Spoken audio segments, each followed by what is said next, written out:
Hey Tessa, it's been a while since the last time I heard from you. Is everything good?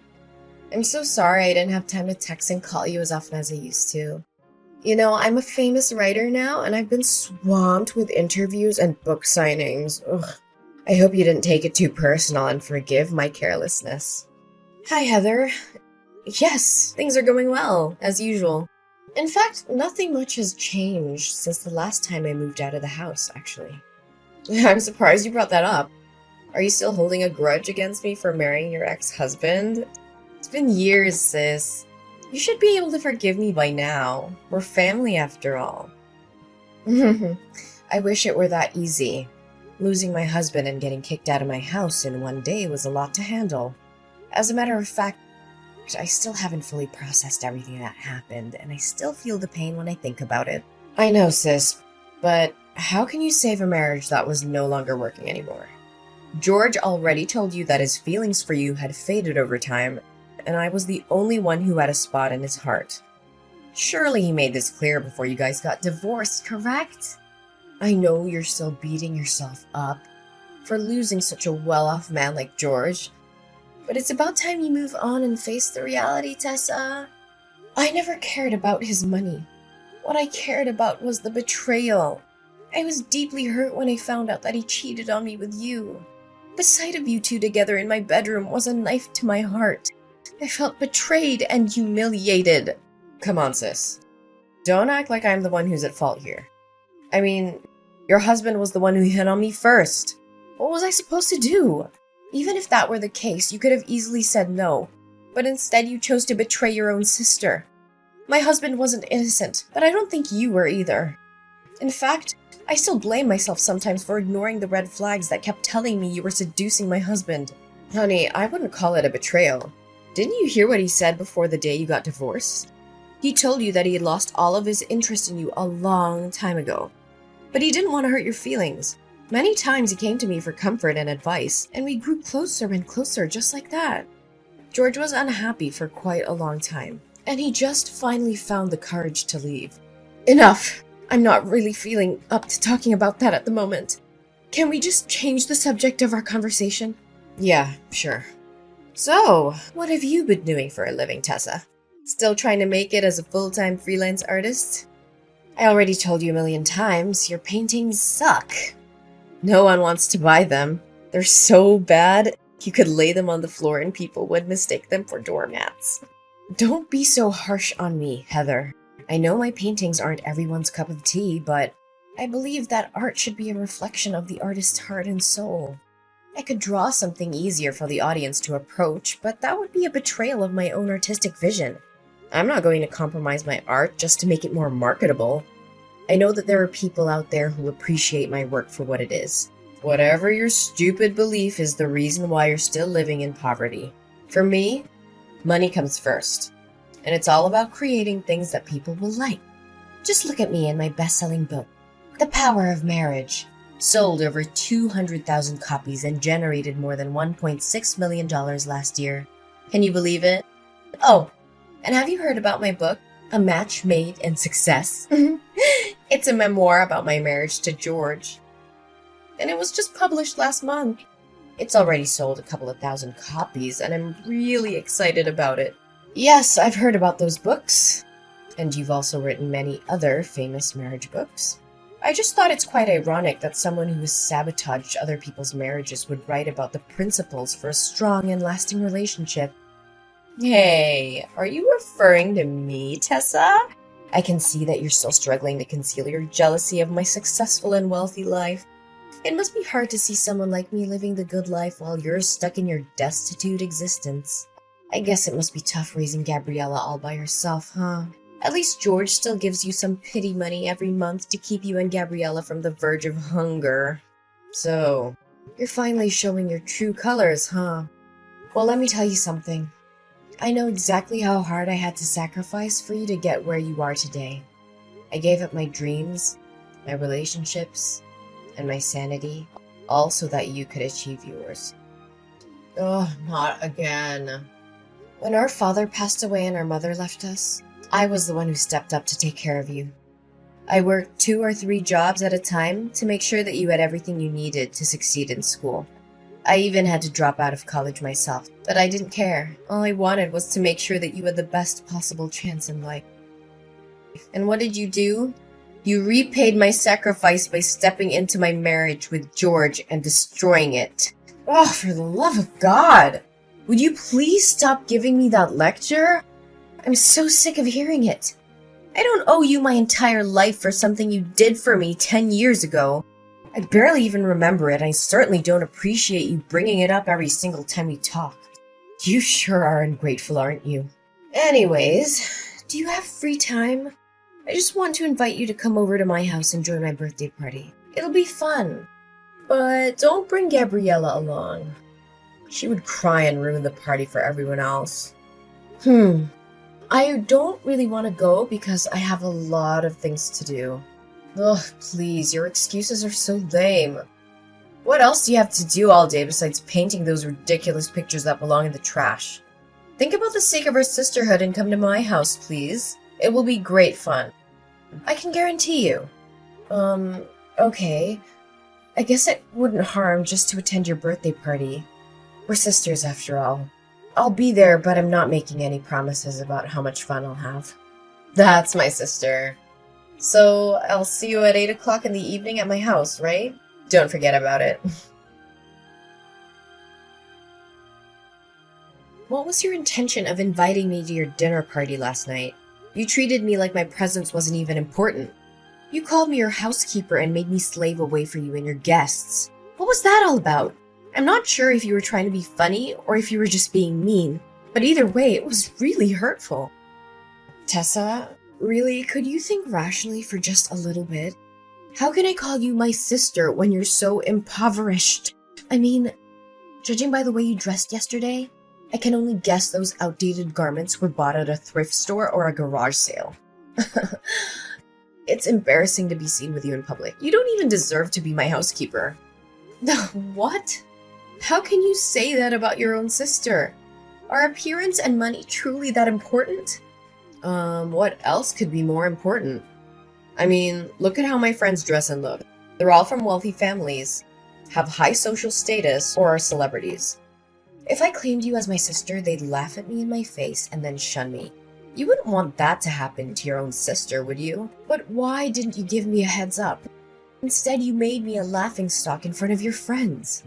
Well, it's not like you would find anything more decent to wear even if I told you about my friends in advance. But thanks for coming anyway. You were very helpful at cleaning after the party. I was so concerned because my current housekeeper asked for a sick leave and I couldn't find anyone better to replace her. So you called me up just so I could do the work for your housekeeper? Well, I'm not surprised by your actions anymore. After all, you've already stolen my husband and belittled my chosen profession. What else couldn't you possibly do to hurt me? One thing I'm a little concerned for you, though. Concerned for me? Why would you be concerned for me? I have everything I could ever want. I'm at the top of my career, I own your former house and your wealthy ex-husband, and I'm living the best life imaginable. What could possibly be wrong? Well, I'm just interested to see how the audience will react when they find out that your marriage is not as perfect as it seems. Will they be disappointed? Will they be shocked? I can't tell for sure. What do you mean when saying that my marriage isn't perfect? We are both incredibly successful people. I'm a world-renowned writer, and George is a household name who earns over $500,000 per year. What could possibly go wrong with my marriage? Well, I'm not trying to be nosy, but I found out yesterday that you and George are sleeping in separate rooms. I don't have to be a psychologist to know that sleeping apart can be a sign of troubled marriage, or even a marriage that's on the verge of dying. Am I correct about that? What? How dare you break into my room without my permission? I'm sure you were looking for something to take from my house. What? I may have some financial problems, but I'm certainly not a thief. You were the one who told me to clean the entire house before the guests arrived, remember? I only did what you asked me to do. Oh yeah, I told you that. But it's understandable that every marriage has its ups and downs. My marriage with George is no exception. We've had a few arguments lately and we're not talking to each other right now. But that doesn't mean our marriage is on the verge of dying, like you said. The condition of the master bedroom is a clear indication that it hasn't been used in a long time. The air is stale and musty, the floor is covered with a thick layer of dust, and there are cobwebs in the corners. The windows are also smudged with dirt. Just admit it. You and George weren't sleeping together for years. Why do you have to keep pretending that you have a happy marriage? We both know that's not the case. You're not fooling anyone. It's my family business. Don't stick your nose into it. I'm sure your audience will be devastated to learn that the power couple, an impeccable marriage they look up to, is nothing but a complete sham. I'm sure the press will be thrilled after I reveal to them this hot topic. You! How dare you threaten me like that? No, I mean, Tessa, why should you ever rat out your own sister? Really?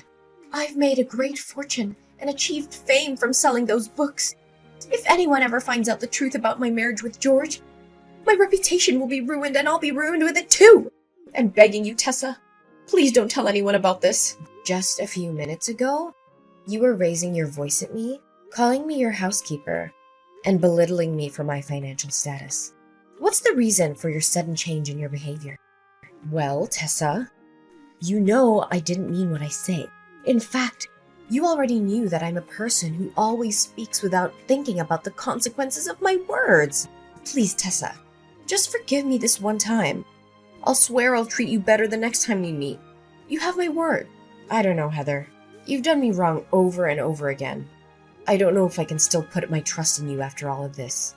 I know I messed up, and I'm so sorry for what I did. I know that it doesn't make it right, but I hope you can forgive me. You know that you're the only one I can count on. Other than you, I have no one else. Please, Tessa, spare me this time. Okay, I let you go this time, but I'm warning you, if you do this to me again, I'm done. I can't keep forgiving you for breaking my trust. Thank you, Tessa. I know that you're my dearest sister in the world, and you would never do anything to harm me. Tessa, are you there? I have something very important to talk to you about. Yeah, I'm here. What's up? I have something to ask you. It may sound a little strange, but just hear me out, okay? Sure, go ahead. I'll try to help you the best I could. Listen, can you let me borrow your daughter, Gabriella, for some time? The situation is urgent, and you can't say no to me. What? Borrow Gabriella? What do you need my daughter for? In fact, what are you even thinking? I know this is a lot to process all at once, but I had no other choice. Press has been hounding me with questions about my child with George. They've been asking when we're going to have a child, why we haven't had a child after 4 years of marriage, and even if I'm infertile. I've been bombarded with so many questions, and I finally felt like I had to defend myself. I had to tell them that we already have a child, but we've chosen to keep her out of the public eye. So now you want Gabriella to pretend to be your own child? That's only gonna worsen the situation. You can't cover one lie with more lies. You know that. But what could I do in that circumstance? Tell them that my marriage with George isn't fulfilled and happy as it looks on the surface? If the press found out about it, my life would be a complete disaster. I've worked so hard for my career. I've built everything I have from the ground up. The fame, the money, the spotlight. Everything I own would dissipate in just a blink of an eye. How can I live with that? I don't know, Heather, but this is just too much.